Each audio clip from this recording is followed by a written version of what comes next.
હિંમતનગર શહેરમાંથી પસાર થતી કેનાલમાં ગાયને બચાવવા જતા 3 યુવકો કેનાલમાં ખાબક્યા। હિંમતનગરના જીઆઈડીસી અને પીપલોડી ગામ વચ્ચે કેનાલ કિનારે ઝૂંપડપટ્ટીમાં રહેતા લોકોમાંથી કેનાલમાં ગાયને બચાવવા માટે પડ્યા હતા।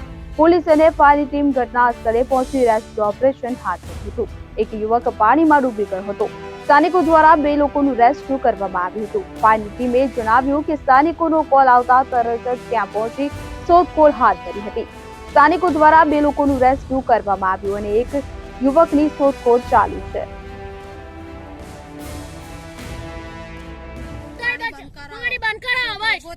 છોકરો ગોત્યા અમારો છોકરો જોઈએ બસ અમાર બીજો કોઈ ના અમારા ઘરની વ્યવસ્થા નહીં ને ઘરની વ્યવસ્થા કરી આલો બસ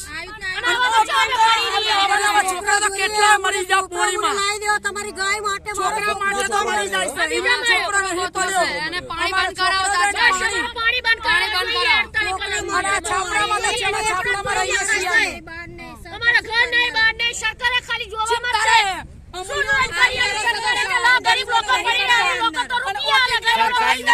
સરકારને અમે દરખાસ્ત કરેલી છે બરાબર કે ભાઈ કેનલ છે અમારા છોકરા નાના નાના છે કોઈ કરીને પડી જાય તો અમને સુવિધા આપો બરાબર પણ અત્યાર સુધી નોંધ નથી લીધી બરાબર આ લાપરવાહની સરકારના લીધે આવું થયું છે। આ લાપરવાહ છે સરકારને એટલે હું અપીલ કરું છું કે કાયદેસરની કાર્યવાહી જે થાય એ ઝડપી કરે અને અમને જે વ્યવસ્થા સરકારી આપતા હોય એ વ્યવસ્થા અમને અપાવે બસ। 3 છોકરા પડ્યા હતા એક મારા ફાધર હતા એક મારા મામાનો છોકરો હતો ને એક આયરો આ ઘર જમાઈ હતો જમાઈ અમારો હતો ને આવી રીતે થયું।